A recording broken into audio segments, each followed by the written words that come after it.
Hello student, मैं Diksha. Welcome back to my YouTube channel, जिसमें हम पढ़ रहे हैं फरवरी 2023 के करंट अफेयर को, जिसमें के अंतर्गत ये हमारा इन्वायरमेंट का टॉपिक है, जिसमें हमने पार्ट फर्स्ट को कंप्लीट कर लिया है। आज हम इसके सेकंड पार्ट को पढ़ेंगे, जिसके अंतर्गत पढ़ेंगे समुद्री जल स्तर में वृद्धि के बारे में, सी लेवल राइज के बारे में। सुर्खियों में क्यों रहा है? हाल ही में विश्व मौसम विभाग संगठन ने global sea level rise and implications fact and figures शीर्षक से एक रिपोर्ट जारी की है। तो यह चर्चा में क्यों रहा है कि WMO के द्वारा global sea level rise and applications fact and figures के शीर्षक के रूप में एक रिपोर्ट जारी की गई है। रिपोर्ट के मुख्य निष्कर्ष के रूप में देखते हैं कि 2013 से 2022 तक के बीच प्रतिवर्ष समुद्री जल स्तर में औसतन 4.5 मिलीमीटर की वृद्धि हुई है। अब तक की यह वृद्धि सर्वाधिक रही है और यह वृद्धि 1901 से 1971 के बीच समुद्री जल स्तर में हुई वृद्धि की दर से 3 गुना अधिक है। समुद्री जल स्तर में वृद्धि वैश्विक स्तर पर एक समान नहीं है तथा क्षेत्रीय स्तर पर इसमें भिन्नता पाई जाती है। तो मतलब कहते हैं कि वैश्विक स्तर पर यह समान नहीं है, लेकिन क्षेत्रीय स्तर पर इसमें भिन्नता पाई जाती है। वैश्विक स्तर पर जैसे भारत, चीन, बांग्लादेश और नीदरलैंड समुद्री स्तर में उच्चतम खतरे का सामना कर रहे हैं और सभी महाद्वीपों के कई बड़े शहर जैसे शंघाई, ढाका, मुंबई जैसे आदि शहर पर खतरा मंडरा रहा है। 2020 में वैश्विक जनसंख्या का लगभग 11% हिस्सा निम्न ऊंचाई वाले तटवर्ती क्षेत्रों में रह रहा था और वहां 2050 तक ऐसे लोगों की संख्या 1 बिलियन से अधिक होने की संभावना है। चलिए पढ़ते हैं कि समुद्री जल स्तर में वृद्धि से संबंधित चिंताएं क्या क्या हैं और इसके प्रभाव किस किस क्षेत्र में पड़ते हैं। जैसे पर्यावरणीय प्रभाव होते हैं, आर्थिक प्रभाव, सामाजिक प्रभाव और समुद्री क्या विवाद होते हैं, उनके संदर्भ में पढ़ते हैं। जैसे पर्यावरणीय प्रभाव के अंतर्गत देखते हैं कि इनकी आर्द्रभूमि, ज्वार, नदभुक, प्रवाल भित्तियां सहित तटवर्ती पारिस्थितिकी तंत्र पर प्रभाव डालती है। तूफानी महोर्मी की तीव्रता में वृद्धि होती है और प्रत्येक स्थान की वनस्पति और जीवों पर प्रभाव पड़ता है और यह मछली, पौधों और अन्य प्रजातियों के पर्यावास स्थल को नुकसान पहुंचाता है। फिर आता है आर्थिक प्रभाव। आर्थिक प्रभाव के अंतर्गत यह स्थानीय रोजगार और क्षेत्रीय उद्योग के लिए आवश्यक तटवर्ती अवसंरचना को नुकसान पहुंचाता है। समुद्री जल स्तर में वृद्धि से लवणीय जल भौम जल में रिसाव हो सकता है और इसकी कृषि, स्वच्छ जल या पेयजल से मानव स्वास्थ्य पर नकारात्मक प्रभाव पड़ता है।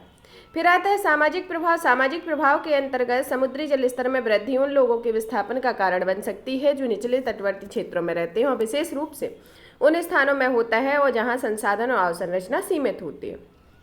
अब आता है समुद्री विवाद। समुद्री विवाद समुद्री जल स्तर में वृद्धि बेसलाइन में परिवर्तित हो जाएगी। बेसलाइन भी परिवर्तित हो जाएगी। जैसे किसी भी समुद्री जल स्तर का की वृद्धि होगी तो उसके बेसलाइन में भी परिवर्तन होगा। जैसे किसी जो समुद्र का जो एरिया क्षेत्र विभाजित किया जाता है 12 नॉटिकल मील 200 मील तक, यानी इसको एक एग्जाम्पल के तौर पर समझे कि इस तरीके से किया जाता है। उसी तरीके से अगर इसमें परिवर्तन होगा तो भी ये विवाद की स्थिति खड़ी होगी। तो अधिकांश समुद्री क्षेत्रों की माप बेसलाइन से ही की जाती है। संयुक्त राज्य समुद्र कानून सभी समय के तहत परिभाषित की गई है। अतः बेसलाइन में परिवर्तन से क्षेत्र या देश की बाह्य सीमा में परिवर्तन हो सकती है, जिससे समुद्री विवाद उत्पन्न होते हैं। समुद्री जल स्तर से वृद्धि के लिए निपटने के लिए भारत द्वारा कुछ पहले स्टार्ट किए हैं। पहले नंबर तो पहलों से पहले ये देख लेते हैं कि समुद्री जल स्तर में वृद्धि के कारण क्या है। समुद्री जल स्तर में वृद्धि का सबसे बड़ा कारण तो वैश्विक तापन होता है। ग्लोबल वार्मिंग सबसे बड़ा फैक्टर होता है। फिर सेकंड नंबर पर आता है कि भूजल या नदी में प्रवाहित जल या जलाशय जैसे स्थानीय ताजे जल में शुद्ध भंडारण स्तर में बदलाव होता है। फिर आता है कि प्राकृतिक कारक जैसे कि विवर्तनिक गतिविधियाँ, महासागरीय धाराओं में परिवर्तन आदि होता है। भूमि में जलमग्न होने से समुद्री जल स्तर में बढ़ा हुआ प्रतीत हो सकता है। हिम चादरों, हिमनदों और हिम शिखरों का पिघलना इसके कारण हो सकते हैं। तो कौन कौन से कारण हैं कि वैश्विक तापन होगा, ग्लोबल वार्मिंग होगी, भूजल या नदी के जल प्रवाह में स्थानीय ताजे जल की शुद्ध भंडारण स्तर का में बदलाव होगा, प्राकृतिक कारक जैसे विवर्तकीय गतिविधियां, महासागरीय धाराओं में परिवर्तन होगा, भूमि के जलमग्न होने से समुद्री जल स्तर में बढ़ा हुआ प्रतीत होगा और हिम चादरों या हिमनदों या हिम शिखरों के पिघलने से समुद्री जल स्तर में वृद्धि होगी। ये इसके निम्नलिखित कारण हैं। अब देखते हैं कि भारत द्वारा इसके समुद्री जल स्तर से निपटने के लिए क्या पहल की। उसके अंतर्गत पहली पहल आती है एकीकृत तटीय क्षेत्र प्रबंधन परियोजना। एकीकृत तटीय क्षेत्र प्रबंधन परियोजना को भारत सरकार के द्वारा लागू किया था और इसने भारत के संपूर्ण तट में हजार्ड लाइन, पारिस्थितिकी संवेदनशील क्षेत्र, तट छत सेल आदि की मैपिंग में योगदान दिया था। हजार्ड लाइन जलवायु परिवर्तन के कारण समुद्री जल स्तर में वृद्धि सहित तटरेखा में होने वाले बदलाव का संकेत देती है। फिर आता है तटीय विनिमय क्षेत्र अधिसूचना 2019 के बारे में। यह अधिसूचना पर्यावरण, वन एवं जलवायु परिवर्तन मंत्रालय ने तटीय क्षेत्रों में संरक्षण और सुरक्षा तथा संधारणीय तरीके से विकास को बढ़ावा देने हेतु तटीय विनिमय क्षेत्र अधिसूचना जारी की है। Airborne lidar terrain mapping elevation data, airborne lidar terrain mapping elevation data, इस डेटा के अंतर्गत भारतीय राष्ट्रीय महासागर सूचना सेवा केंद्र ने सुभेद्यता मानचित्रण के लिए इसरो से बेसलाइन ALTM एलिवेशन डेटा प्राप्त किया है। यह डेटा भारतीय तट के लिए तट से 2 किलोमीटर तक उपलब्ध है। इसका उपयोग समुद्री जल स्तर में वृद्धि की भविष्यवाणी के लिए किया जाएगा। सुनामी पूर्व चेतावनी प्रणाली के संदर्भ में इसे EWS के एक हिस्से के रूप में उपयोग किया जाएगा। सुनामी के संदर्भ में इसे इंकोइस ने भारतीय तट के साथ विभिन्न स्थानों पर ज्वार गेज का रियल टाइम नेटवर्क स्थापित किया है और यह सुनामी तरंगों की निगरानी करने और उसे सही समय पर परामर्श करने में मदद करता है। तटीय प्रबंधन सूचना प्रणाली के संदर्भ में यह तटीय क्षेत्रों की सुरक्षा के लिए उपाय करना तथा इसके लिए एक नया घटक है। इसे केंद्रीय क्षेत्र की योजना या जल संसाधन सूचना प्रणाली का विकास के तहत शुरू किया गया था। CMIS वस्तुतः तटवर्ती क्षेत्रों का एकत्र करने के लिए एक डेटा संग्रह गतिविधि है। फिर आता है आपदा विशिष्ट दिशा निर्देश। राष्ट्रीय आपदा प्रबंधन प्राधिकरण ने चरम मौसमी संबंधी आपदाएं जैसे चक्रवात, बाढ़ आदि के प्रबंधन के लिए आपदा विशिष्ट दिशा निर्देश जारी किए हैं। इसके संदर्भ में अब पढ़ते हैं विश्व मौसम संगठन के बारे में, जिसके द्वारा यह रिपोर्ट प्रकाशित की गई है। विश्व मौसम संगठन का मुख्यालय जेनेवा स्विट्जरलैंड में स्थित है। कहाँ पर है इसका मुख्यालय? जेनेवा स्विट्जरलैंड में। इसकी उत्पत्ति 1950 में WNO कन्वेंशन की अभिपुष्टि में स्थापित एक अंतर सरकारी संगठन के द्वारा की गई, जिसकी उत्पत्ति में अंतर्राष्ट्रीय मौसम विज्ञान संगठन से हुई है। IMO को 1873 में बीना अंतर्राष्ट्रीय मौसम विज्ञान कांग्रेस के बाद स्थापित किया गया, जिसका उद्देश्य पृथ्वी के वायुमंडल की स्थिति और व्यवहार पर अंतर्राष्ट्रीय सहयोग एवं समन्वय के लिए समर्पित है। यह मौसम, जलवायु, जल विज्ञान और संबंधित पर्यावरणीय सेवाओं के बारे में अंतर्राष्ट्रीय सहयोग हेतु देशों को नेतृत्व प्रदान करता है, साथ ही विशेषज्ञ सेवा उपलब्ध कराता है। सदस्यों की संख्या के संदर्भ में इसमें कुल 187 सदस्यों और 6 सदस्य क्षेत्र हैं, जिसमें भारत भी इसका सदस्य है। और यह एक मौसम विज्ञान, जल विज्ञान संबंधित भौतिकीय विज्ञान के लिए संयुक्त राष्ट्र की एक विशेष एजेंसी है, जो विश्व मौसम विज्ञान कांग्रेस इसका सर्वोच्च निकाय है। अब देखते हैं कि समुद्री जल स्तर से निपटने के लिए क्या रणनीतियां की गई हैं और इसके लिए क्या उद्देश्य और उसके क्या उपाय। उद्देश्य के अंतर्गत आता है पहला की रक्षा करना, खतरे को, आशंका को कम करना, जैसे कि उपाय में तट रेखा को स्थायी बनाने के लिए प्रभावी डाई को स्थायी समुद्री दीवार, मजबूत प्रतिरक्षा निर्माण रख रखाव करना, समुद्र तट पर अवसाद रहित बनाने तथा रेत के डिब्बे का पुनर्स्थापन करना जो तट की रमणीयता को संरक्षित करता है, वनस्पति रोपण आदि के माध्यम से तट रेखा संरक्षण को जीवंत तट रेखा से प्रतिस्थापित करना होता है। अब आता है आवास या सुभेद्यता को कम करना, जैसे समुद्री जल स्तर में वृद्धि को ध्यान में रखते हुए भवन संहिता या डिजाइन मानकों को परिवर्तन लाना और उदाहरण के लिए भवनों में ऊंचाई और नींव डिजाइन में परिवर्तन करना, नई विद्यमान और दोनों प्रकार की संपत्तियों के लिए संपत्ति स्तर के उपायों के लिए उपयोग को प्रोत्साहित करना होता है। बचाव और योजनाबद्ध वापसी के संदर्भ में भू उपयोग विनिमय क्षेत्रीकरण के इस माध्यम से बाढ़ या आपर्दन के जोखिम वाले क्षेत्रों में नए विकास को रोकना है, जिसमें लोगों, महत्वपूर्ण परिसंपत्तियों का भौतिक रूप से स्थानांतरण, जिसमें मौजूदा कठोर संरचनाओं को हटाना भी शामिल होता है। इसको निष्कर्ष के तौर पर देखते हैं कि समुद्री जल स्तर में वृद्धि के दुष्प्रभावों को टालने के लिए जरूरी अतिरिक्त कार्यवाही के पक्ष में ठोस सबूत और बाध्यकारी उदाहरण भी मौजूद है। हालांकि सभी तटीय जोखिमों को रोका नहीं जा सकता, किंतु जोखिमों का सामना करने के लिए पूरी तरह से तैयार तटवर्ती समुदाय नई परिस्थिति ढंग से समायोजित कर सकते हैं, साथ ही भी आपदाओं की स्थिति में तेजी से पूर्व स्थिति में बहाल को सक्षम हो सकते हैं। अब पढ़ते हैं ग्लेशियर लेक आउटवर्ड्स फ्लड के बारे में। इसे हाल ही में यूनाइटेड किंगडम ने न्यूकैसल यूनिवर्सिटी के वैज्ञानिकों द्वारा अध्ययन से पता लगाया है कि लगभग 3 मिलियन भारतीय ऐसे क्षेत्रों में निवास करते हैं जो GLOF के प्रति अति संवेदनशील है। किसके प्रति? ग्लेशियर लेक आउटवर्ड्स फ्लड के प्रति अति संवेदनशील है। अध्ययन से संबंध में कुछ अन्य निष्कर्ष निकले हैं, जैसे ही विश्व भर में लगभग 15 मिलियन लोग हिमनदों झीलों के टूटने से उत्पन्न होने वाले आकस्मिक और घातक बाढ़ के जोखिम का सामना करने के लिए हैं, तथा वैश्विक तापन के कारण ऐसे जोखिमों का विस्तार हो रहा है और उनकी संख्या बढ़ रही है। उपयुक्त आबादी में से आधी से अधिक आबादी लोग 4 देशों भारत, पाकिस्तान, पेरू, चीन में निवास करती है और वैश्विक स्तर पर GLOF के संभावित प्रभाव में आने वाले 1/3 लोग भारत और पाकिस्तान में निवास करते हैं। फिर आता है उच्च पर्वतीय एशिया में निवास करने वाली आबादी को इस आपदा में सर्वाधिक जोखिम है, तथा हिमनदों से 10 किलोमीटर 1 मिलियन लोग निवास करते हैं और इनकी चपेट में आ जाते हैं, जिसमें हिंदू कुश से लेकर पूर्वी हिमालय तक के विस्तृत भूभाग को उच्च पर्वत एशिया माना जाता है। इसके संदर्भ में अब हिमनद और GLOF के बारे में। हिमनद क्या होते हैं? हिमनद झीलें ऐसे बृहद जल निकाय होते हैं जो पिघलते हिमनद के समक्ष उसकी चोटी पर या उसके नीचे स्थित होते हैं। ये ऐसे जल निकाय होते हैं जो उसकी चोटी पर उसके नीचे स्थित होते हैं, जैसे पर्वत है उसके नीचे ये हिमनद होते हैं।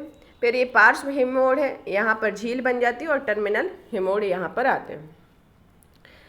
हिमनद झीलें मुख्य तौर पर अस्थिर बर्फ या ढीले चट्टाने या मलबे से तलछट से घिरी होती है, इसलिए इसे जैसे जैसे इन झीलों का आकार बढ़ता जाता है वे खतरनाक होती जाती हैं। जहाँ पर एक तरफ वैश्विक तापन के कारण हिमनद पिघल रहे होते हैं, वहीं दूसरी ओर झीलों के आकार पर विस्तार हो रहा है, उनकी संख्या में वृद्धि हो रही है। किसी हिमनद के झील में संचित जल के भारी मात्रा में अचानक बाहर निकलने से ग्लेशियर लेक आउटबर्स्ट फ्लड की घटना घटित होती है और इसके पीछे अनेक कारण हो सकते हैं। GLOF के उत्प्रेरक कारक में निम्नलिखित शामिल हैं, जैसे झील में तीव्र ढलान संचयन। झील में तीव्र ढलान संचलन के कारण विस्थापन तरंगें पैदा होती है। असंचलन भूस्खलन, चट्टान का टूट कर गिरना और हिमस्खलन आदि के कारण होता है। इसके परिणाम स्वरूप झील का जल बांध के ऊपर या सीधे बांध को तोड़कर निकलने लगता है। भारी वर्षा या बर्फ ये पिघलने और उसकी परिणामी प्रक्रियाओं के कारण झील के जल प्रवाह में वृद्धि होती है। भूकंप की वजह से झील के बांध टूट जाते हैं या बांध विफल हो जाते हैं। इन वजहों से बाढ़ की स्थिति उत्पन्न होती है। लंबे समय से बांध में क्षरण जारी रहना कि बांध की आंतरिक संरचना के लगातार होने से परिवर्तन में हाइड्रोस्टेटिक दबाव में वृद्धि होती है और यह दबाव आधार परत की बर्फ से पिघलने से उत्प्रेरित होता है, जो बांध की विफलता का कारण बनता है।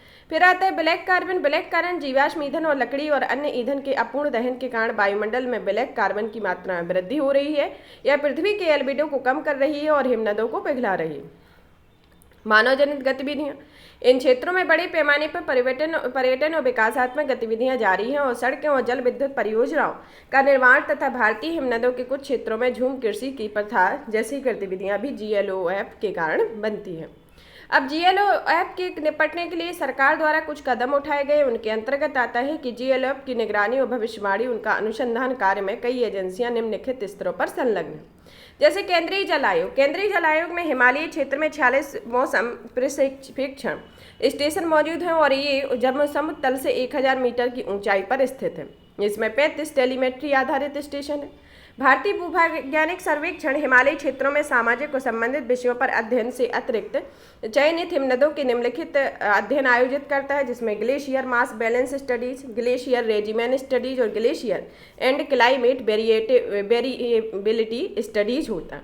भारत की प्रथम राष्ट्रीय आपदा प्रबंधन योजना के अंतर्गत यह वर्ष 2016 में संयुक्त राष्ट्र सेंडाई फ्रेमवर्क में 2015 से 2030 के 4 प्राथमिक विषयों पर आधारित थी। इसके अंतर्गत 4 थीम है। पहली कि आपदा संबंधी जोखिम को समझना, दूसरा साहसी संरचना को मजबूत करने और जोखिम का प्रबंधन करना, तीसरा आपदा सहने की क्षमता विकसित करने के लिए आपदा जोखिम के लिए न्यूनीकरण में निवेश करना और आपदा से निपटने के लिए तैयारी की क्षमता में वृद्धि करना।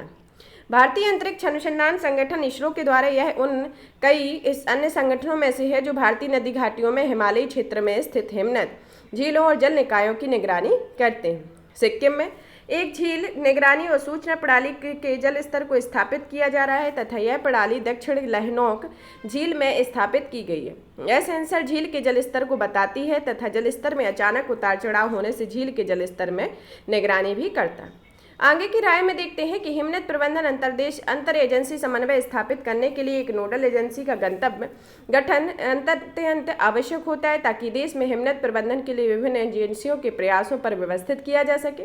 पूर्व चेतावनी प्रणाली के अंतर्गत की यह सूचना तक सामयिक पहुंच जैसे ऊंचाई पर स्थित मौसम विज्ञान तथा डिस्चार्ज स्टेशनों को नेटवर्क के स्थापित करने और उनके विस्तार के लिए ठोस प्रयास किए जाने की आवश्यकता है। साथ ही इन स्टेशनों पर भारतीय हिमालयी क्षेत्र में जल निकायों में झील संरचनाओं में होने वाले परिवर्तन को स्वचालित रूप से पता लगाने के लिए सिंथेटिक अपर्चर रडार इमर्जरी सहित आधुनिक तरीके से लैस किया जाना चाहिए तथा इसमें भारतीय हिमालयी क्षेत्र में 9,575 हिमनद मौजूद हैं, जो हिमनदों की इतनी संख्या की निगरानी के लिए बड़ी संख्या में जनशक्ति और लॉजिस्टिक के साथ समन्वित प्रयास की आवश्यकता होती है।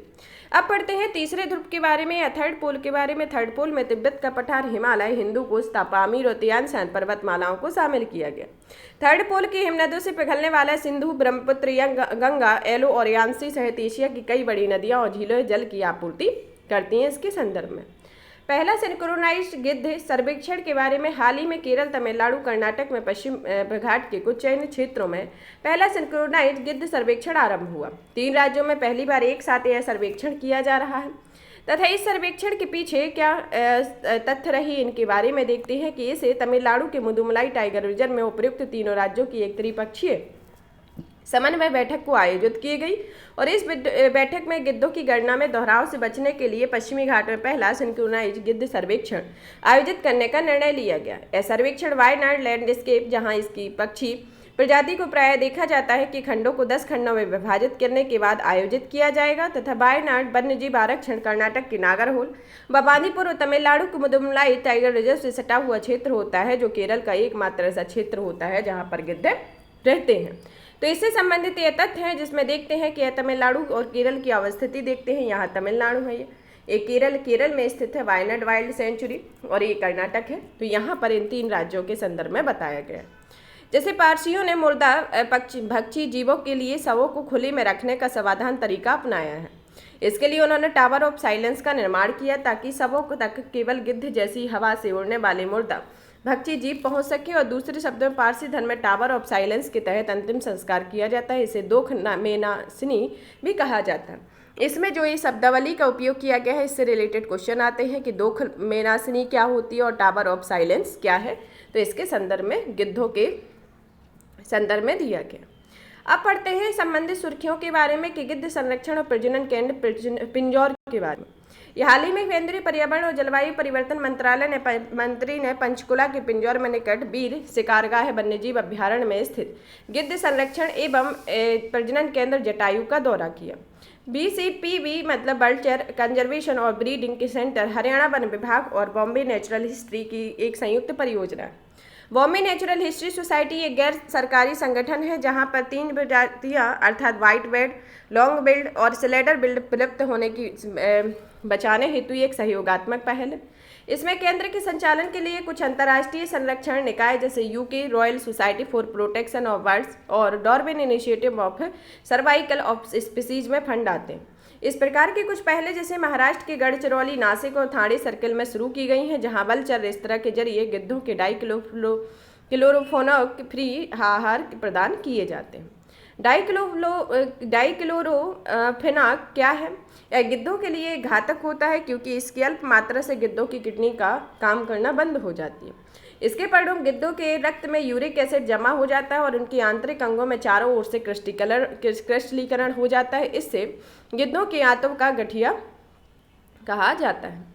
अब पढ़ते हैं भारत में गिद्धों के बारे में। कितनी प्रकार की प्रजातियां पाई जाती हैं, यह किस क्षेत्र में पाई जाती है और इसमें इनकी भूमिका क्या है। भारत में गिद्धों की संख्या प्रजातियों में 9 प्रकार की प्रजातियां पाई जाती हैं। दक्षिण भारत में गिद्धों की प्रजातियां 4 प्रकार के नीलगिरी जीवमंडल क्षेत्र में केंद्रित हैं, जिसमें लंबी चोंच वाला गिद्ध, लाल सिर वाला गिद्ध, इजिप्टियन गिद्ध और सफ़ेद पीठ वाला गिद्ध होता है। पारितंतों में गिद्ध की भूमिका के अंतर्गत देखते हैं कि ये पारितंतु खाद्य जालों को स्थिरता प्रदान करते हैं, मरे हुए जीवों की कुशल लागत प्रभावी और पर्यावरण के अनुकूल निपटान करते हैं और संक्रमण से मरे हुए जीवों तथा मवेशियों के शवों का निपटान करके जीवों से फैलने वाली बीमारियों जैसे कि क्षय रोग, एथेंस और रोकने में मदद करते हैं।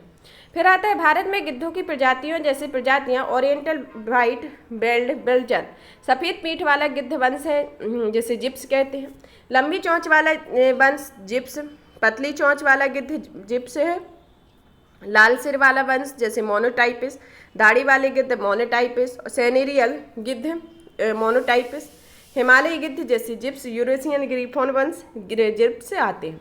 जिसे परिशिष्ट 2 में अंतर्गत शामिल किया गया है। वन्य जीव संरक्षण अधिनियम 1972 की सूची 1 के अंतर्गत इसको किसी को क्रिटिकल इंडेंजर्ड और किसी सभी को अलग अलग कैटेगरी में सम्मिलित किया गया। गिद्धों के जीवन के लिए खतरनाक 4 घटक है कि डाइक्लोफेनॉक, जैसे भारत में 2006 में प्रतिबंधित किया गया। ऐसी क्लोरोफेनाक इसे डाइक्लोफेनॉक में परिवर्तित हो जाती है। निमुलोसाइड जो गिद्धों के आंतों के गठिया और गुर्दे को विफलता के कारण बनता है। और क्रेटिफोर्न इसमें होने वाले उच्च विषाक्तता का स्तर गिद्धों में होने वाली मृत्यु के कारण होता है। गिद्धों की संख्या में गिरावट के पीछे निम्नलिखित कारण है कि पर्यावरण की क्षति, गिद्धों के आहार के मुख्य स्रोत का संदूषण। गिद्ध आहार के लिए मुख्य रूप से मरे हुए जीवों तथा मवेशियों पर निर्भर रहते हैं, इसलिए मवेशियों में गैर स्टेरॉइड एंटी इन्फ्लेमेटरी दवाओं के उपयोग से गिद्धों के आहार में मुख्य स्रोत संदूषक हो जाते हैं। फिर आता है गिद्ध संरक्षण योजना कार्य योजना 2022 के बाद 23-25 के बारे में। गिद्धों का मुख्य आहार अर्थात मवेशियों के शवों में संदूषण को रोकना, देश में संरक्षित प्रजनन कार्यक्रम को बढ़ावा देना, देश भर में गिद्धों की नियमित निगरानी करना और प्रत्येक राज्य में कम से कम एक गिद्ध संरक्षण क्षेत्र बनाकर गिद्ध संरक्षित क्षेत्र नेटवर्क बढ़ाना, साथ ही मौजूदा संरक्षित क्षेत्रों में गिद्धों के संरक्षण के संबंधी प्रयासों को बेहतर बनाना है और गिद्धों में समाधान में मृत्यु के अन्य संभावित कारणों की पहचान करना और उनका समाधान करना होता है। अब पढ़ते हैं global assessment of soil carbon in grassland के बारे में। इसे संयुक्त राष्ट्र के खाद्य एवं कृषि संगठन ने घास के मैदानों में मृदा कार्बन में अपनी रिपोर्ट प्रस्तुत की है। ग्रासलैंड ऑफ द वर्ल्ड जैसे savanna, steppes, prairies, veld, downs, pampas, llanos और कंपोस है। तो ये अलग अलग महाद्वीपों के अलग अलग ग्रासलैंड है जिसको संयुक्त राष्ट्र के खाद्य एवं कृषि संगठन के द्वारा अपनी रिपोर्ट प्रकाशित की गई है। किसके संदर्भ में? मृदा कार्बन के संदर्भ में। इस संदर्भ में इस रिपोर्ट में विश्व में खाद्य के मैदानों में मृदाओं के कार्बन भंडार की स्थिति और संभावित संतुलन की व्यापक विश्लेषण प्रदान किया। यह रिपोर्ट अर्धप्राकृतिक प्रबंधित घास के मैदानों से मृदा कार्बन, जैविक कार्बन के भंडार की आधार रेखा को प्रस्तुत करता है। यह घास के मैदानों में एसओसी संग्रहण क्षमता के अनुमान भी प्रकट करता है। इस रिपोर्ट के अनुसार विश्व के अधिकांश घास के मैदानों में सकारात्मक कार्बन संतुलन होता है। इसका अर्थ है कि भूमि स्थिर या सुव्यवस्थित है। हालांकि पूर्वी एशिया, मध्य और दक्षिण अफ्रीका में भूमध्य रेखा के दक्षिण में अफ्रीकी देशों में नकारात्मक कार्बन संतुलन पाया जाता है। वैश्विक स्तर पर घास के मैदान की मृदा में 2010 में लगभग 63.5 मिलियन टन कार्बन को मृदा से 30 सेंटीमीटर की गहराई तक भंडारित किया जाता है। इसमें संशोधित घास मैदानों की प्रणालियों की तुलना में असंशोधित घास मैदान प्रणालियों द्वारा थोड़ी मात्रा में अधिक मात्रा में कार्बन भंडारण किया जाता है। संशोधित घास मैदान प्रणालियों के अंतर्गत एक कृषि फसलों की जुताई और उच्च पैदावार क्षमता वाली गैर देशज घास की बुनाई से संबंधित घास के मैदान होते हैं।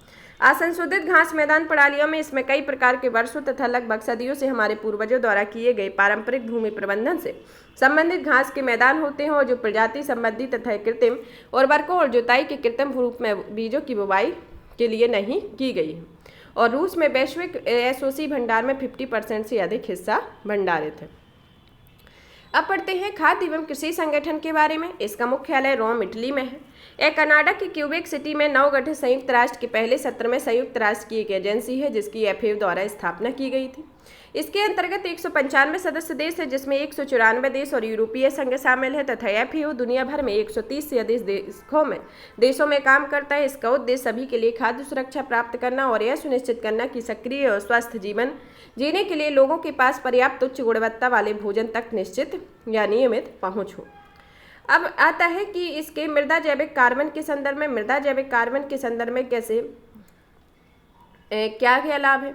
जैसे जलवायु परिवर्तन का शमन कि पृथ्वी पर महासागरों के बाद कार्बन का दूसरा सबसे बड़ा भंडार मृदा में पाया जाता है अतः मृदा में जैविक पदार्थों के रूप में कार्बन का विशाल भंडार मौजूद होने के कारण मृदा जैविक कार्बन वैश्विक जलवायु परिवर्तन में महत्वपूर्ण भूमिका निभाता है। फिर आता है एनडीसी में एसओसी संबंधी लक्ष्यों को शामिल करना कि राष्ट्रीय जलवायु नीतियों में एसओसी लक्ष्यों को शामिल करने के लिए मृदा प्रबंधन पद्धतियों में पारदर्शिता और जवाबदेही से संबंधित सुधार हो सकता है। मृदा की उर्वरकता के संदर्भ में इसमें मृदा की जैविक रासायनिक और भौतिक उर्वरकता में सुधार होगा। फिर आता है जल धारण क्षमता के संदर्भ में कि एसओसी की अधिक जल धारण क्षमता मृदा की जल धारण क्षमता में सुधार करती है तथा इसमें मृदा की जल धारण क्षमता और भी बढ़ती है। इसके संदर्भ में मृदा की उर्वरकता के संदर्भ में देखते हैं कि इसमें जैविक उर्वरकता बढ़ती है। फिर होता है रासायनिक उर्वरकता और भौतिक उर्वरकता में भी इसमें बदलाव होते हैं। इसके संदर्भ मृदा जैविक कार्बन के बारे में यह है, जैविक कार्बन मृदा के भीतर भंडारित कार्बन होते हैं, इनका मापन किया जाता है। ये जैविक पदार्थ अधिकांश मृदा के द्रव्यमान में केवल 2 से 10 भाग पर निर्मित होते हैं। इन पदार्थों को कृषि, मृदा के भौतिक, रासायनिक और जैविक कार्यों में महत्वपूर्ण भूमिका होती है तथा जैविक पदार्थ मृदा में पोषक तत्वों की मात्रा और उनके बनाए रखने के लिए मृदा की संरचना, नमी धारण करने की क्षमता और प्रदूषकों की निम्नीकरण तथा कार्बन सिक्वेसिंग में योगदान देते हैं तथा यह एक जैविक घटक होते हैं जिनका मापन किया जाता है। तथा एससीओ कार्बन पृथक्करण के संदर्भ में जलवायु परिवर्तन को कम करने के एक तरीके के रूप में कार्बन पृथक्करण कर उसे मृदा में भंडारित करने का सुझाव दिया गया तथा इससे वायुमंडलीय कार्बन डाइऑक्साइड की मात्रा में कमी होती है तथा कार्बन पृथक्करण वायुमंडल में कार्बन डाइऑक्साइड प्राप्त करने और उसे भंडारित करने की प्रक्रिया होती है। कृषि और चरागाह भूमि में बड़े क्षेत्रों में एसओसी की मात्रा में सीमित वृद्धि से वायुमंडलीय कार्बन डाइऑक्साइड की मात्रा में काफ़ी कमी हो जाती है। कार्बन डाइऑक्साइड की मात्रा में कमी, यह कमी लंबे समय तक बनी रहती है, जो जैविक पदार्थ और उनकी अधिक स्थायी मात्रा में प्रतिरोधी बनाना होता है।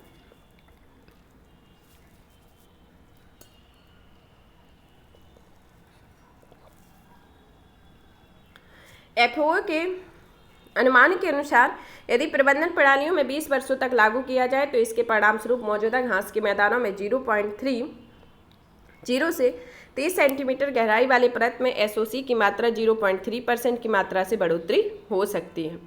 इसके लिए सुझाव दिए गए हैं कि बेहतर एसओसी के लिए मृदा की उर्वरकता में निम्नलिखित सुधार करने की आवश्यकता है, जैसे अधिक क्षारीय और मैग्नीशियम गुणों वाली मृदा के उपचार के लिए जिप्सम का प्रयोग करना, अम्लीय मृदा के उपचार के लिए चूने का प्रयोग करना तथा इसके लिए बहुप्रजाति बारहमासी चरागाह की व्यवस्था भी की गई है कि यह एक अच्छी चक्रीय चरागाह रणनीति अपनाने से चरागाह में अलग अलग प्रजातियों को आने का मौका मिलेगा। इससे ऊपरी मृदा और कृषि भूमि में कार्य प्रणाली बनी रहेगी और इसके अधिकतम मृदा कार्बन पृथक्करण सुनिश्चित हो सकेगा। अब आता है फसल चक्र प्रणाली के संदर्भ में। इसमें विशेष रूप से पोषक तत्वों की कमी में होने वाले क्षेत्रों में फसल चक्र प्रणाली की शुरुआत की जानी चाहिए। इसमें एक गतिशील पोषक तत्व प्रबंधन रणनीति शामिल होनी चाहिए। इससे उस मृदा को बढ़ावा मिलता है जो कार्बन पृथक्करण करने में अधिक सक्षम है और विशेष रूप से उस क्षेत्र में जहाँ की मृदा पोषक तत्वों में कमी आई है। मृदा जैविक कार्बन से संबंधित मुद्दे जैसे पहला कि पूर्वी एशिया, मध्य एशिया और दक्षिण अमेरिका, अफ्रीका महाद्वीप में भूमध्य रेखा के दक्षिणी में जलवायु परिस्थितियों के साथ साथ मानवजन्य गतिविधियों के दबाव के कारण एसओसी के स्तर में कमी की प्रवृत्ति देखी जा रही है। फिर विकासशील और अल्पविकसित देशों के किसानों में मृदा प्रबंधन संबंधी पद्धतियों में मृदा सुधार में करने के लिए बहुत कम प्रोत्साहन किया जा रहा है। संयुक्त राष्ट्र मरुस्थलीकरण रोकथाम अभी समय की रिपोर्ट के अनुसार हर साल 12 मिलियन मीट्रिक टन की भूमि का क्षरण केवल मरुस्थलीकरण और सूखे के कारण होता है। एसओसी भंडार की सटीक निगरानी के लिए उचित तंत्र का अभाव होना है कि इसलिए एसओसी का राष्ट्रीय स्तर पर निर्धारित योगदान में शामिल नहीं कर सका है। इसके संदर्भ में अब आता है इसमें अर्थवक को क्रियान्वित करना तथा विशिष्ट प्रकार के पौधों को रोपण को बढ़ावा देना, फसल चक्र प्रणाली का विकसित होना, ये इससे संबंधित कुछ अन्य टॉपिक है। यहाँ पर यह टॉपिक फिनिश होता है। अब दूसरा टॉपिक आते हैं जैविक कृषि प्रमाणन के बारे में। हाल ही में वाणिज्य एवं उद्योग मंत्रालय ने जैविक कृषि प्रमाणन के लिए स्थानीय स्तर पर अनियमितताओं की जांच के लिए आर्नमाइट या उत्पादन जगह पर ही एकत्रित परीक्षण उपायों को अपनाना शुरू किया। इससे संबंधित तथ्यों में देखते हैं कि यह जैविक कृषि का प्रमाण करने वाले संगठनों का सत्यापन भी इसमें शामिल होता है। यह कदम प्रमाणन गतिविधियों में देखी जा रही विभिन्न अनियमितताओं को देखते हुए उठाया गया है तथा भारत में जैविक प्रमाणीकरण या ऑर्गेनिक प्रमाणीकरण के बारे में राष्ट्रीय जैविक उत्पादन कार्यक्रम के बारे में यह प्रबंधन संचालन 2001 के कृषि संबंधी और प्रसंस्करण खाद्य उत्पाद निर्यात विकास प्राधिकरण द्वारा शुरू किया गया है। यह प्रमाणित उत्पादों तथा घरेलू बाजार में कारोबार रहित या सहित निर्यात में आयात किया जा रहा है तथा कार्यान्वयन के संदर्भ में यह कृषि एवं किसान कल्याण मंत्रालय के अधीन कृषि और किसान विभाग द्वारा क्रियान्वित किया जा रहा है तथा यह स्थानीय रूप से प्रासंगिक एक गुणवत्ता आश्वासन पहल है और यह उत्पादकों और उपभोक्ताओं सहित हितधारकों की सहभागिता सुनिश्चित करती है और तीसरे पक्ष में प्रमाणन के बिना उत्पाद गुणवत्ता की गारंटी देती है तथा FSSAI के अंतर्गत इसे 2017 में शुरू किया गया था तथा इसका लोगो राष्ट्रीय जैविक मानकों के अनुपालन को दर्शाता है। अब पढ़ते हैं जैविक कृषि के लाभ के संदर्भ में, जैसे पर्यावरण की दृष्टि से, कृषकों की दृष्टि से, उपभोक्ताओं की दृष्टि से, इनके संदर्भ में जैसे सबसे पहले तो पर्यावरण की दृष्टि से देखते हैं कि यह हानिकारक कीटनाशकों के उपयोग पर लगाम लगाना, मृदा को स्वस्थ बनाए रखना कि लाभकारी बैक्टीरिया से युक्त कंपोस्ट खाद का उपयोग करके मृदा को स्वस्थ बनाए रखें। फिर आता है मृदा अपरदन को कम करना, स्वच्छ जल प्रदान करना, जैव विविधता में वृद्धि करना इसके पर्यावरणीय की दृष्टि से। फिर आता है कृषकों की दृष्टि से देखते हैं कि यह अधिक ग्राहकों को आकर्षित करता है। घरेलू और अंतर्राष्ट्रीय बाजार में जैविक कृषि के प्रति लोगों की रुचि बढ़ रही है। यह कृषकों के लिए इनपुट लागत में कमी करती है। उदाहरण के लिए इसमें पारंपरिक खेती की तुलना में 45% कम ऊर्जा का उपयोग किया जाएगा। उपभोक्ताओं की दृष्टि में देखते हैं कि जैविक उत्पादन हानिकारक रसायनों और कीटनाशकों से मुक्त होते हैं और इसके लिए स्वास्थ्य को कोई खतरा नहीं होता है। जैविक उत्पादों में विटामिन, खनिज और स्वस्थ फैटी एसिड और फाइटो न्यूट्रिएंट का उच्च स्तर पाया जाता है। पूरे भारत में जैविक कृषि के क्रियान्वयन से संबंधित कुछ चुनौतियां हैं कि इसमें जैविक कृषि में पैदावार का कम होना, जैविक खाद की कम उपलब्धता तथा मौसम की अनिश्चितता, मौजूदा प्राकृतिक पर्यावरण पर दबाव और खाद्य सुरक्षा पर प्रभाव इसके संदर्भ में कुछ चुनौतियां खड़ी हुई हैं। तथा इसकी प्रमुख विशेषताओं में देखते हैं कि इसके तहत खेत में कृत्रिम रूप से निर्मित कृषि आदान प्रदानों जैसे उर्वरकों, खरपतवारों और कीटनाशकों में आनुवांशिक रूप से संशोधित बीजों का उपयोग नहीं किया गया है। इसमें मृदा तथा जैविक पदार्थों के स्तर में बनाए रखने के लिए तथा मृदा की जैविक गतिविधियों को बढ़ावा देती है। इसमें मृदा के सूक्ष्म जीवों की क्रिया द्वारा पादप को उपलब्ध कराए तथा अपेक्षाकृत आघुलनशील पोषक तत्वों का उपयोग किया जा रहा है तथा फसलों के अवशेष और पशुओं के गोबर से बनने वाली खाद सहित अन्य जैविक पदार्थों में कुशलतापूर्वक पुनर्चक्रण किया जाता है। खरपतवार और फसल रोग तथा कीट नियंत्रण के लिए मुख्य रूप से फसल चक्र, प्राकृतिक परिभक्षियों, फसल विविधता आदि का सहारा लिया जाता है तथा वन्य जीवों और प्राकृतिक पर्यावरणों से इनका संरक्षण प्राप्त होता है। इसमें खेत से लेकर इनके संरक्षण तक की इनकी प्रक्रिया को एक सीक्वेंस वाइज इसकी विशेषताओं के रूप में बताया गया है कि यह विभिन्न क्षेत्रों में किस तरीके से महत्व रखती है। अब आता है जैविक कृषि और प्राकृतिक कृषि में के बीच समानता के बारे में समानता पढ़ते हैं और इनके अंतर के बीच को पढ़ते हैं। जैविक कृषि दोनों ही रसायन रहित कृषि प्रणालियाँ होती हैं तथा ये जैविक कृषि और प्राकृतिक कृषि दोनों ही रसायन रहित प्रणालियाँ होती हैं। ये दोनों विविधता खेत आधारित बायोमास प्रबंधन और जैविक पोषण पुनर्चक्रण पर आधारित होती है तथा इसमें विविधता, बहुफसली चक्र और संसाधन पुनर्चक्रण को प्रमुखता से अपनाया जाता है।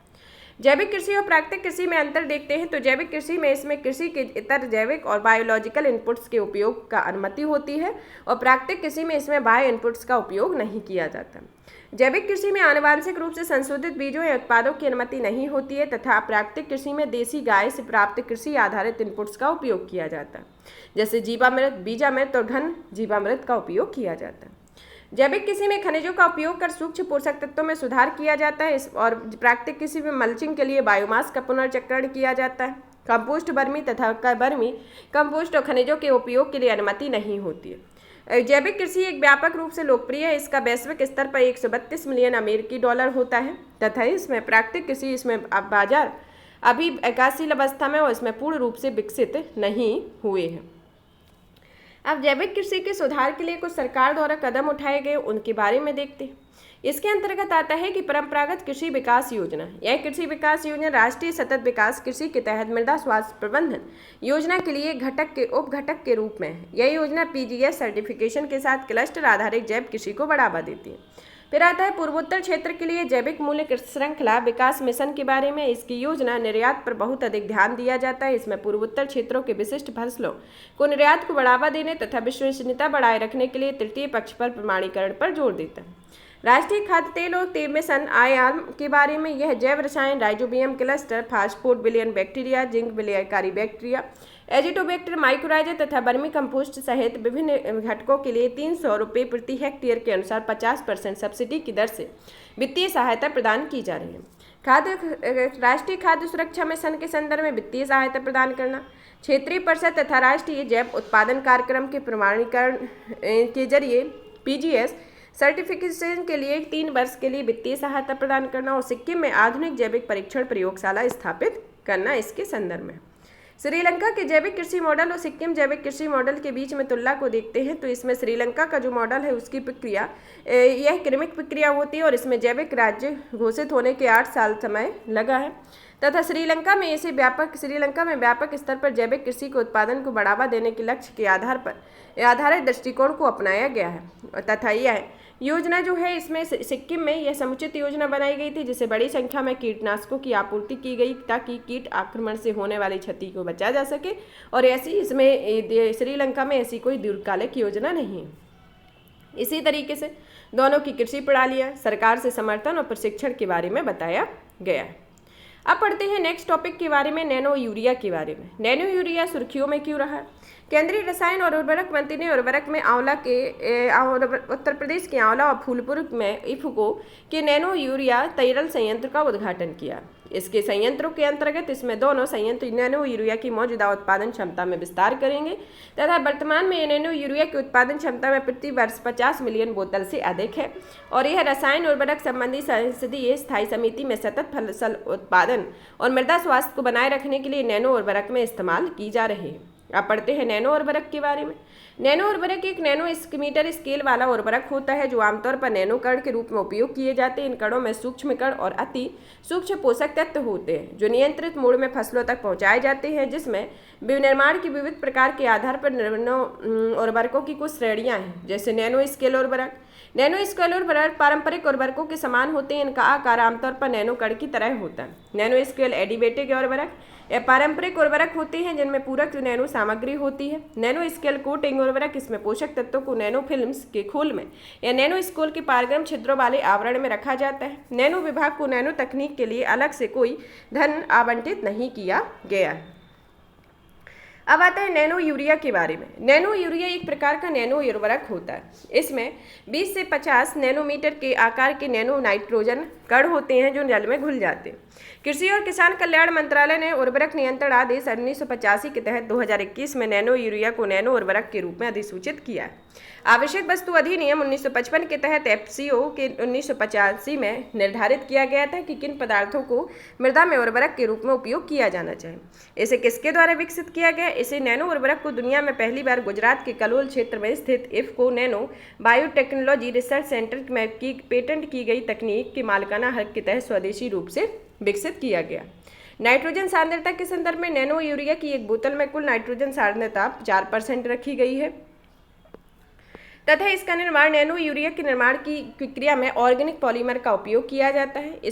इसमें सरकार के द्वारा कोई सब्सिडी नहीं मिलती है। नैनो यूरिया की प्रासंगिकता को लेकर क्या सवाल उठते हैं? नैनो यूरिया जैसे बढ़ती आबादी के लिए खाद्य सुरक्षा सुनिश्चित करने हेतु खाद्य उत्पादन में वृद्धि आवश्यक है। नाइट्रोजन के अत्यधिक उपयोग से दुनिया भर में आर्थिक तथा पर्यावरणीय चिंता का विषय बना हुआ है तथा नैनो यूरिया के उपयोग से इन चिंताओं को दूर किया जाएगा। जैसे आर्थिक और पर्यावरणीय चिंताओं के संदर्भ में कि नाइट्रोजन आर्थिक के अंतर्गत कि नाइट्रोजन और उपयोग दक्षता कम होने से उच्च इनपुट लागत होगी और पर्यावरणीय में यह जल निकायों में सुपोषण की स्थिति पैदा करेगा। आर्थिक में यह अधिक आयात के कारण विदेशी मुद्रा भंडार में कमी होगी तथा इसमें पर्यावरणीय में यह मृदा अम्लीकरण को बढ़ावा मिलेगा। इसमें जो आर्थिक में किसानों की आय पर प्रतिकूल प्रभाव पड़ेगा और इसमें पर्यावरणीय में जैव विविधता का ह्रास होगा। नाइट्रोजन के N2O के उत्सर्जन के कारण वैश्विक तापमान में वृद्धि होगी इसके संदर्भ में। और नैनो यूरिया के लिए 80% की नाइट्रोजन उर्वरक क्षमता है तथा यह नैनो कण के क्वांटम प्रभाव और इनके बड़े पृष्ठीय क्षेत्र के कारण नैनो यूरिया में नैनो कण की अधिक मात्रा में मृदा में नाइट्रोजन की आपूर्ति करने के लिए होते हैं। नैनो यूरिया के उपयोग के लेकर चिंताएं जैसे स्वास्थ्य के लिए खतरा, कम नाइट्रोजन, फंडिंग का होना, प्रभावशीलता और इस्तेमाल की वृद्धि, व्यवहार संबंधी पहलू, इस तरीके से संबंधित इसमें कुछ चिंताएं हैं। इफको नैनो यूरिया के लाभ के अंदर में कि फसल की पैदावार अधिक होगी प्राप्त करना, किसानों की आय में वृद्धि होगी, बेहतर गुणवत्ता वाला खाद्य पदार्थ प्राप्त होना, रासायनिक उर्वरक के उपयोग में कमी आना, यह पर्यावरण के अनुकूल होता है तथा इसके भंडारण परिवहन में आसानी होती है। इसके संदर्भ में आगे के लिए देखते हैं कि उत्पादन को बढ़ाना चाहिए। उत्पादन को बढ़ाएंगे तो संसदीय समिति ने नैनो उर्वरकों के उत्पादन को बढ़ावा देने के लिए केंद्रीय उत्पादन में समृद्ध प्रोत्साहन योजना की सिफारिश की है। जैसे प्रभाव का आकलन करना कि नैनो उर्वरकों के उपयोग में गुणों और दोषों का आकलन करना चाहिए, गुणवत्ता सुनिश्चित करना, प्रभावशीलता की भिन्नता को कम करना, मशीनीकरण की सुविधा होना कि कृषि मशीनीकरण पर एक उप मिशन योजना के तहत किसान 50 से 80% सब्सिडी प्राप्त करके आधुनिक कृषि उपकरणों को खरीद कर सकते हैं और कॉर्पोरेट सोशल रिस्पॉन्सिबिलिटी निधि का इस्तेमाल ड्रोन की सुविधा के देने के लिए इस्तेमाल किया जाता है इसके संदर्भ में। अब आते हैं नैनो डायनोमिक फास्फेट उर्वरक के बारे में। इसे कृषि मंत्रालय ने इफ्को और कोरोमंडल इंटरनेशनल के 3 वर्ष के लिए नैनो डीएफ उत्पादन शुरू किया है। यह डीएफ 2023 की खरीफ सीजन से उपलब्ध होगा तथा नैनो डीएफ अगली पीढ़ी का एक उर्वरक है जिसमें नाइट्रोजन और फास्फोरस अर्थात 1 से 100 नैनोमीटर के बीच के आकार वाले नैनोकण होते हैं। यह डीएपी फॉस्फेट आधारित उर्वरक होती है। इसमें अमोनिया फास्फोरिक अम्ल के साथ अभिक्रिया करके निर्मित किए जाते हैं और नाइट्रोजन और फास्फोरस इसमें होता है। इनकी भूमिकाओं में 3 प्राथमिक न्यूट्रिएंट होते हैं, नाइट्रोजन, फास्फोरस, पोटेशियम। इसमें 3 माध्यमिक मैक्रोन्यूट्रिएंट होते हैं, कैल्शियम, मैग्नीशियम और सल्फर इत्यादि होते हैं। अब इससे संबंधित कुछ न्यूज़ हैं कि जिसमें पहली आती है कि मसौदा भू विरासत स्थल और भू अवशेष विधेयक संरक्षण या रखरखाव विधेयक के बारे में। यह विधेयक दिसंबर 2022 में खान मंत्रालय ने जारी किया था और इस विधेयक को भू वैज्ञानिक अध्ययन, शिक्षा, अनुसंधान आदि के उद्देश्यों से राष्ट्रीय महत्व के भू विरासत स्थलों तथा भू अवशेषों की घोषणा, संरक्षण और सुरक्षा और रखरखाव का प्रावधान करता है। भू विरासत स्थल दुर्लभ और अति विशेष भू वैज्ञानिक भू आकृति विज्ञान के महत्व वाले स्थल होते हैं और इनका भू आकृतिक विज्ञान, खनिज विज्ञान, शैल विज्ञान और जीवाश्म विज्ञान, स्तर विज्ञान के दृष्टिकोण में बहुत अधिक होता है और भू विरासत स्थलों में गुफाएं, प्राकृतिक शैल मूर्तियां आदि शामिल होती हैं। भू अवशेष भूवैज्ञानिक महत्व या हित के कोई अवशेष या सामग्री हैं जो अवशेष चट्टानों, खनिजों तथा उल्कापिंडों एवं जीवाश्मों से संबंधित होती हैं। जीएसआई जो होता है वह खान मंत्रालय के अधीन एक संबद्ध कार्यालय होता है जिसमें 32 भू विरासत स्थलों की घोषणा की गई है। इसमें जीवाश्म पार्क, भू वैज्ञानिक आश्चर्य और शैल स्मारक किस्म के अंतर्गत आते हैं। जिसमें मसौदा विधेयक के मुख्य विधेयक प्रावधान के अंतर्गत की किस्में केंद्र सरकार के द्वारा निम्नलिखित को प्राधिकृत किया गया है, जिसके अंतर्गत आते हैं कि किसी भी भू विरासत स्थल को राष्ट्रीय महत्व घोषित करना, भूवर्जन या पुनर्वासन या पुनर्व्यवस्थन के उचित प्रतिकर या पारदर्शिता अधिकार अधिनियम 2013 के प्रावधानों में के अंतर्गत भू विरासत स्थल के तहत किसी क्षेत्र का अधिग्रहण करना और प्रत्येक भू विरासत स्थल के आसपास के क्षेत्र को निषिद्ध और विनियमित करने के क्षेत्र के रूप में घोषित करना है और भू विरासत स्थलों और भू अवशेषों को नष्ट करने, हटाने, विकृत करने और तथा उनको दुरुपयोग करने का दंड का प्रावधान किया गया है। अब पढ़ते हैं 5वीं अंतर्राष्ट्रीय समुद्री संरक्षित क्षेत्र कांग्रेस के बारे में।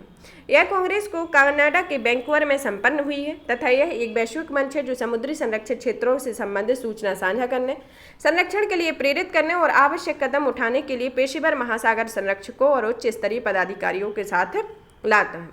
इसका लक्ष्य 2030 तक 30% वैश्विक महासागर का संरक्षण करना है तथा 30x30 अभियान के तहत प्राप्त करना है, जिसके अंतर्गत वह निम्नलिखित पॉइंट को समर्थन प्रदान करता है, जैसे कुनमिंग मॉन्ट्रियल वैश्विक जैव विविधता फ्रेमवर्क को, हमारा महासागर हमारा भविष्य हमारी जिम्मेदारी, कॉल फॉर एक्शन तथा महासागर संरक्षण संकल्प का समर्थन करता है। इसका आयोजन होस्ट फोर्स नेशंस ने अंतर्राष्ट्रीय प्रकृति संरक्षण, कनाडा सरकार की Canadian pox and wilderness society तथा ब्रिटिश कोलंबिया प्रांत के साथ मिलकर संयुक्त रूप से किया हुआ। अब आता है समुद्री स्थानिक योजना फ्रेमवर्क के बारे में। यह देश की पहली समुद्री स्थानिक फ्रेमवर्क की योजना पुदुचेरी में लॉन्च की गई तथा यह योजना एमएसकी फ्रेमवर्क भारत नॉर्वे एकीकृत महासागर पहल के तहत एक समझौता का हिस्सा है और इससे समुद्री संसाधनों के सतत प्रबंधन और तटीय पर्यावरणीय संरक्षण के साथ समृद्धि को संतुलित करने के लिए लॉन्च किया गया।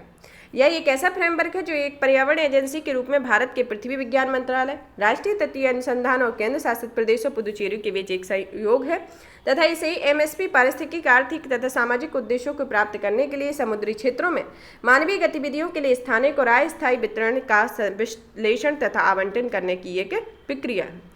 एमएसपी के लाभ के रूप में देखते हैं तो यह पर्यावरणीय और पारिस्थितिकी लाभ में जैसे जैव और पारिस्थितिकी दृष्टि से महत्वपूर्ण है, जिसमें समुद्री पारिस्थितिकी तंत्र पर मानवीय गतिविधियों के संचयी प्रभावों को कमी लाती है, आर्थिक लाभ होते हैं, सामाजिक लाभ होते हैं और नवीनीकरण ऊर्जा को विकसित करने तथा शिपिंग लिंक आवंटित करने, सबमरीन केबल बिछाने आदि के लिए सीमा पर सहयोग बढ़ाती है और संघर्षों को कम करती है और अलग अलग गतिविधियों के बीच तालमेल स्थापित करती है। अब आता है रिवर सिटीज अलायंस के बारे में। रिवर सिटीज अलायंस सदस्यों की वार्षिक बैठक धारा 2023 के नाम आयोजित की गई है। यह धारा से तात्पर्य शहरी नदियों के लिए एक समग्र कार्रवाई है जो धारा स्थानीय जल संसाधनों के प्रबंधन के तरीके सीखने और समाधान पर चर्चा करने के लिए एक मंच प्रदान करती है। रिवर सिटीज अलायंस नदी शहरों का एक समर्पित मंच है जिसका उद्देश्य शहरी नदियों के संधारण प्रबंधन हेतु विचार विमर्श करने, चर्चा करने और सूचनाओं के आदान प्रदान के लिए सुगम बनाना है। यह इसके 3 व्यापक विषय हैं। पहला कि नेटवर्किंग, दूसरा क्षमता निर्माण और तीसरा तकनीकी सहायता होता है। इसमें आरसीए के तहत गंगा बेसिन और गैर गंगा बेसिन दोनों राज्य शामिल हैं जो जल शक्ति मंत्रालय और आवासन और शहरी कार्य मंत्रालय की सफल साझेदारी है। कौन है यह? River cities alliance. अब आते हैं रक्त चंदन के बारे में या रेड सैंडर्स के बारे में। Red Sanders red traffic fact sheet के अनुसार रेड चंदन या रक्त चंदन को भारत की सबसे अधिक दोहन करने वाली प्रजाति वृक्ष प्रजाति है। इस ट्रैफिक की स्थापना 1976 में विश्व वन्यजीव की गई थी तथा विश्व वन्यजीव और अंतर्राष्ट्रीय प्रकृति संरक्षण IUCN ने एक वन्यजीव व्यापार निगरानी नेटवर्क के रूप में स्थापित किया था। इसका कार्य जीवों के व्यापार और डेटा संग्रह तथा से संबंधित सिफारिशें करना होता है। फैक्ट्स की सीट के कुछ निष्कर्ष हैं कि सिटीज डेटा ट्रैक को लाल चंदन में अवैध व्यापार की जब्ती की 28 घटनाएं दर्ज हुई हैं तथा चीन लाल चंदन का सबसे बड़ा आयातक है, जिसमें आंध्र प्रदेश के चित्तूर, कडप्पा, नेल्लोर और कुल्लूर जिलों में चंदन के बड़े पैमाने पर होने पर गैर कटाई कानून और तस्करी से उत्पन्न खतरों में रेखांकित किया गया। अब पढ़ते हैं लाल चंदन के बारे में। लाल चंदन एक प्रकार की वनस्पति प्रजाति होती है जो पूर्वी घाट में विशेष प्रकार के जंगलों में स्थानिक प्रजाति है। यह बहुत बड़ी धीमी मात्रा में बढ़ने वाली वृक्ष प्रजाति है जिसे 25 से 40 वर्षों के बाद भी परिपक्वता प्राप्त होती है। यह अग्निरोधी और सूखा प्रतिरोधी वृक्ष प्रजाति होती है जिसमें एर्रा चंदनम या रक्त चंदनम के नाम से जाना जाता है। इसका सेंटलिन प्राप्त करने तथा दवा और सौंदर्य प्रसाधन आदि के लिए दोहा किया जाता है।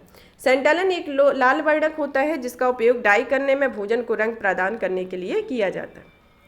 लाल चंदन से संबंधित कुछ भारत द्वारा कई पहले की गई हैं कि भारत में लाल चंदन का निर्यात विदेशी व्यापार नीति के तहत प्रतिबंधित है तथा 2015 में red sanders anti smuggling task force का गठन किया गया और ऑपरेशन रक्त चंदन शुरू किया गया। अब आता है चीता के स्थानांतरण के संदर्भ में। भारत और दक्षिण अफ्रीका में चीते के भारत के पुनर्वास में एक समझौता ज्ञापन पर हस्ताक्षर किए जिसका उपयोग चीतों के परस्पर संबद्ध आबादी समूह का विस्तार करना तथा भारत के पूर्व पर्यावास में इनका पुनर्वास करना। अब आता है कि चीतों के संदर्भ में हाल ही में 8 से 10 वर्षों में 12 चीतों का स्थानांतरण किया गया है जिसे मध्य प्रदेश के कूनो राष्ट्रीय उद्यान में नामीबिया से लाए गए चीतों के समूह को शामिल होंगे।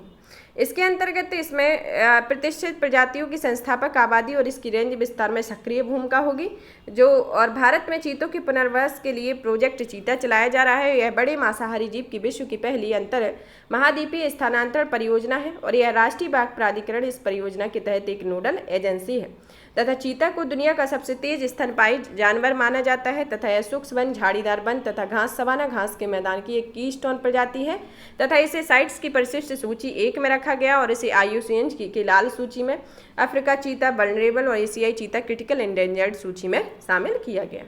अब पढ़ते हैं पेंगुलिन के बारे में। पेंगुलिन भारत में 2018 से 2022 में लगभग 1000 से अधिक पेंगुलिन का अवैध शिकार के संदर्भ में यह चर्चा में रहा। पेंगुलिन विश्व स्तर पर सबसे अधिक तस्कर की जाने वाला जंगली स्तनधारी है तथा पेंगुलिन एक ऐसा एकमात्र स्तनधारी है जो पूरी तरह से सल्कों से ढका होता है। यह सल्कों का इस्तेमाल स्वयं को बचाने के लिए करता है। इनका आहार जो होता है वह चींटियां, दीमक आदि को खाते हैं तथा सल्कीय चींटीखोर कहा जाता है। यह एकांत व्यवहार और मुख्य रूप से निशाचर जीव होते हैं। इनका इकोसिस्टम इंजीनियर भी कहा जाता है जो मृदा के सर्कुलेशन में मदद करता है। इनके लिए 8 प्रजातियां में से 2 प्रजातियां भारत में पाई जाती है जिससे भारतीय पेंगुलिन जो इंडेंजर्ड है और चीनी पेंगुलिन को क्रिटिकली इंडेंजर्ड सूची में शामिल किया गया है। अब आता है लद्दाख का पहला जैव विविधता विरासत स्थल। स्थानीय जैव विविधता प्रबंधन समिति ने इस क्षेत्र में पंचायत और सिक्योर हिमालय परियोजना में या त्सो को लद्दाख का पहला BHS या घोषित किया है। यह त्सो बड़ी संख्या में पक्षियों के लिए नेस्टिंग पर्यावास स्थल है। इसमें बार, हेडेड गूज, काली गर्दन वाला सारस, ब्राह्मणी बतख आदि शामिल है। यह भारत के काली गर्दन वाले सारस के सर्वाधिक ऊंचाई वाले ब्रीडिंग स्थलों में से एक है। BHS समृद्ध विविधता वाले विशेष पारिस्थितिक रूप से संवेदनशील पारितंत्र होते हैं तथा BHS के मानदंड में ऐसे प्रजातियों की अधिक विविधता होती है तथा स्थानिक इनकी विविधता होती है। कीस्टोन प्रजातियां पाई जाती हैं तथा विकास के महत्व के लिए प्रजातियां पाई जाती हैं। और भारत में कुल 36 BHS हैं और जो वर्ष 2022 में महेंद्रगिरी पहाड़ी में इस सूची में शामिल किया जाने वाला एक नवीनतम स्थल है। सिक्योर हिमालय के बारे में, सिक्योर हिमालय पर्यावरण, वन और जलवायु परिवर्तन मंत्रालय तथा संयुक्त राष्ट्र विकास कार्यक्रम की एक संयुक्त परियोजना है जिसे वैश्विक पर्यावरण सुविधा या GEF द्वारा वित्त पोषित किया जा रहा है। इसका उद्देश्य हिमालय में अधिक ऊंचाई वाले पारिस्थितिक तंत्रों को संरक्षण एवं सुरक्षा प्रदान करना। जैव विविधता संरक्षण अधिनियम के अंतर्गत 2002 में 3 स्तरीय संरचना की स्थापना की गई, जिसमें राष्ट्रीय स्तर पर राष्ट्रीय जैव विविधता प्राधिकरण, राज्य स्तर पर राज्य विविधता प्राधिकरण और स्थानीय स्तर पर जैव विविधता प्रबंधन समितियों की स्थापना जैव विविधता संरक्षण अधिनियम 2002 के तहत 3 स्तरों में की गई। अब आता है सिंकुला सुरंग के बारे में। केंद्र ने नीमू परंग दालचा रोड लिंक 4.1 किलोमीटर की लंबी सिंकुला सुरंग को मंजूरी दी। सिंकुला दर्रा हिमाचल प्रदेश की लाहौल घाटी से लद्दाख की जौस्कर घाटी को जोड़ता है। इसका निर्माण सीमा संरक्षा संगठन की अपनी महत्वाकांक्षी प्रोजेक्ट योजक के तहत करेगा।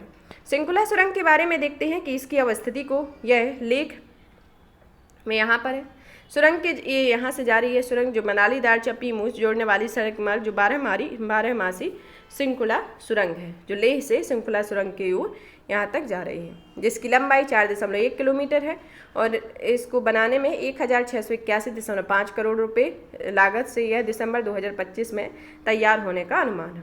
अब आता है डिकिंसोनिया के बारे में। डिकिंसोनिया लगभग 2 साल पहले भोपाल के पास खोजा गया जीवाश्म दरअसल मधुमक्खियों का एक अपघटित छत्ता है। इसके बारे में शुरुआत में यह संभावना प्रकट की गई थी यह प्रजाति विलुप्त रूप से डिकिंसोनिया जीवाश्म का है तथा यह पृथ्वी का सबसे प्राचीन जीव माना जाता है जिसे 570 मिलियन वर्ष पहले प्रारंभ हुए थे। डिकिंसोनिया जीवाश्म ऑस्ट्रेलिया, रूस, चीन में पाए जाते, यूक्रेन में पाए जाते। अब पढ़ते हैं पॉलीमेटिक नोड्यूल्स के बारे में। इंटरनेशनल सीबेड अथॉरिटी और पृथ्वी विज्ञान मंत्रालय ने पॉलीमेटिक नोड्यूल्स एक्सप्लोरेशन एक्सटेंशन अनुबंध का आदान प्रदान किया है। इसकी शुरुआत 2002 में 15 वर्ष की अवधि के लिए हस्ताक्षर के लिए की गई थी। यह 2 बार 2017 और 2022 में 5 वर्ष की अवधि के लिए बढ़ाया गया तथा इसमें भारत को PMN अन्वेषण के लिए मध्य हिंद महासागर बेसिन में लगभग 75,000 वर्ग किलोमीटर क्षेत्र में खोजा गया था। डीप सी माइनिंग के इम्पोर्टेंस के बारे में पढ़ते हैं कि डीप सी माइनिंग से निकाली गई धातु का उपयोग इलेक्ट्रॉनिक उपकरणों, स्मार्टफोन, सोलर पैनल आदि में किया जाता है तथा इससे संबंधित चिंताओं में आते हैं कि डीप सी माइनिंग पारितंत्र को अपरिहार्य तथा अपरिवर्तनीय क्षति पहुंचाते हैं तथा समुद्री प्रजातियों पर घातक प्रभाव पड़ता है। ISA के बारे में। ISA एक अंतर्राष्ट्रीय संगठन होता है जिसे 1982 में संयुक्त राष्ट्र के विविध विषय के तहत गठित किया गया है जो ISA डीप सी माइनिंग के लिए एक क्षेत्र आवंटित करता है।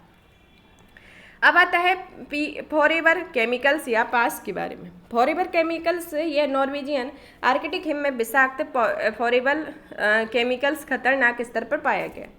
PEAS को फॉरेबल केमिकल्स भी कहा जाता है। ये विषाक्त पदार्थ जैव वन्य जीवों को प्रभावित करते हैं। PEAS या परफोरेटेड एंड पॉलीफेरुलेटेड एल्काइन सब्सटेंस या 4700 से अधिक ज़्यादा अत्यधिक रसायनों का एक समूह होता है जो प्रकृति से उत्पन्न नहीं होते, ये मानव निर्मित होते हैं और इनका इस्तेमाल सौंदर्य प्रसाधन, इलेक्ट्रॉनिक्स और वस्त्र इत्यादि में किया जाता है। अब आता है बिस्फोफेनॉल ए रसायन के बारे में। यह रसायन हाल ही में बिस्फोफेनॉल ए की उपस्थिति के कारण साउदर्न हाउस मच्छरों के त्वरित प्रजनन को रेखांकित किया है। यह एक रसायन होता है। इसका मुख्य रूप से पॉलीकार्बोनेट प्लास्टिक के रूप में उपयोग किया जाता है जो भोजन को पेय पदार्थों में पहुंचाता है तथा इसके सेवन से वयस्कों में उच्च रक्तचाप, मधुमेह व हृदय जैसी गंभीर बीमारियां हो सकती हैं। अब आता है SDG एग्री फूड या एक्सेलरेटेड प्रोग्राम के बारे में। यह कार्यक्रम खाद्य और कृषि संगठन या सीड के पार्टनरशिप ने लॉन्च किया था तथा सीड सतत विकास और हरित अर्थव्यवस्था के कार्यान्वयन के लिए एक वैश्विक साझेदारी। इसकी स्थापना संयुक्त राष्ट्र पर्यावरण कार्यक्रम और संयुक्त राष्ट्र विकास कार्यक्रम और अंतर्राष्ट्रीय प्रकृति संरक्षण के द्वारा की गई है। अब आता है जलवायु स्मार्ट गेहूं की किस्मों के बारे में। भारतीय कृषि अनुसंधान संस्थान ने गेहूं की 3 स्मार्ट किस्मों को विकसित किया है।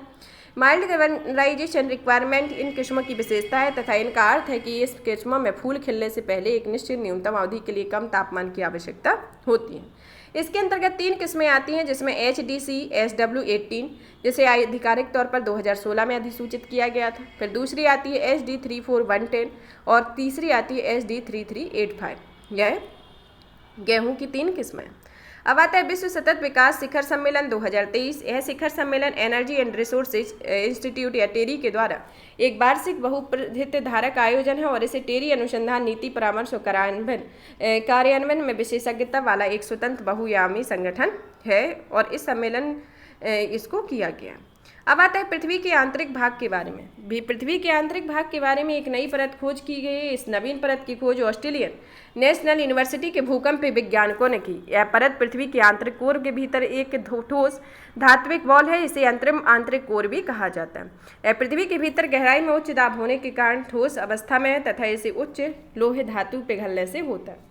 तथा प्रेजेंट में वर्तमान में पृथ्वी की आंतरिक 4 परतें की जा चुकी है। इसके अंतर्गत भूपर्पट्टी जो पहली परत होती है, फिर मेंटल बाहरी कोर और आंतरिक कोर। इसके अंतर्गत 4 परतों को विभाजित किया गया है, जिसमें पृथ्वी की 5वीं परत का महत्व है कि यह पृथ्वी के करोड़ों वर्षों से लेकर अरबों साल पहले घटित हुई घटनाओं के बारे में जानकारी उपलब्ध कराएगी तथा पृथ्वी के आंतरिक कोर और सबसे केंद्रीय क्षेत्र के बारे में जानकारी प्राप्त करने में एक नया तरीका प्रदान करेगी और पृथ्वी के चुंबकीय क्षेत्र के विकास में जानकारी प्राप्त होगी इत्यादि। अब होता है हीट डोम। हीट डोम क्या होता है? हीट डोम यह उच्च दाब वाला डोम बादलों को बाहर की ओर धकेलता है, जैसे ये इसकी प्रक्रिया दी गई है। वायुमंडल की गर्म राशियाँ जो लंबवत रूप में जाती हैं तथा यह इसको धकेलती हैं तथा जैसे ही वायु नीचे की ओर आती है तो संपीड़न के दौरान गर्म होती है और जैसे ही भूमि गर्म होती है नमी खोती जाती है और इससे और भी गर्मी बढ़ती है। यह हीट डोम की संरचना को पैदा करती है। हीट डोम या उत्तर पश्चिमी भारत के ऊपर अत्यधिक गर्मी की स्थिति पैदा होने के कारण प्रति चक्रवात के कारण फरवरी में असामान्य गर्मी पड़ी है। IMD की संभावित रिपोर्ट में जल्द ही स्थलीय भाग में भारत मध्य अरब सागर पर स्थानांतरित हो जाएगा तथा इसमें नमी युक्त पछुआ विक्षोभ के आने का मार्ग प्रशस्त हो जाएगा। यह IMD ने संभावना व्यक्त की है। हीट डोम या वायुमंडल में उच्च दाब वाली परिसंचरण प्रक्रिया होती है। यह गुंबद तथा ढक्कन की तरह कार्य करती है। यह धरातल के नज़दीक ऊष्मा को रोक कर रखती है तथा लू या हीट वेव के निर्माण के लिए अनुकूल परिस्थितियां बनाती है। इनका निर्माण तब होता है जब जब गर्म महासागरीय पवनें किसी बड़े क्षेत्र में फंस या ट्रैप जाती हैं। जब इस बड़े क्षेत्र में फंस जाती हैं तो इससे वायुमंडलीय हीट डोम की स्थिति होती है। अब आता है मेप्टस बादल के बारे में। मेप्टस बादल, नासा ने अमेरिका के मैब्रका के ऊपर वायुमंडल में मेप्टस बादलों की तस्वीर खींची है। मेप्टस बादल के बारे में, मेप्टस बादल क्या है? यह कपासी मेघों का एक स्तर मेघों का दिखाई देते हैं। इन्हें बादलों के अन्य प्रकारों जैसे स्तरीय कपासी मेघ, स्तरीय मध्य मेघ और कपासी मध्य मेघ के साथ में निर्मित होते हैं। आमतौर पर इन बादलों को ऊपर उठती हुई वायु के कारण बनते हैं तथा कपासी वर्षा मेघों के भीतर विक्षोभ अक्सर मेप्टस बादल के निर्माण को प्रेरित करती है। इनका निर्माण कपासी वर्षा मेघ के एनबिल रूपी हिस्से के तल में तब होता है जब यह हिस्से ठंडी हवा से तीव्रता से कम ऊंचाई की ओर उतरती है और इनके आकार में बहुत भिन्नता हो सकती है और इनका आकार विशिष्ट उभरी हुई आकृति से लेकर ऊपरी बादल में लटकी हुई एक ट्यूब जैसी आकृति जैसी होती है। यह मेप्टस बादल होते। यहाँ पर हमारा इन्वायरमेंट से रिलेटेड टॉपिक फिनिश होता है। नेक्स्ट क्लास में हम नेक्स्ट टॉपिक के साथ मिलेंगे और भी इसी तरीके की वीडियो को देखने के लिए चैनल को लाइक करें, सब्सक्राइब करें, शेयर करें। धन्यवाद।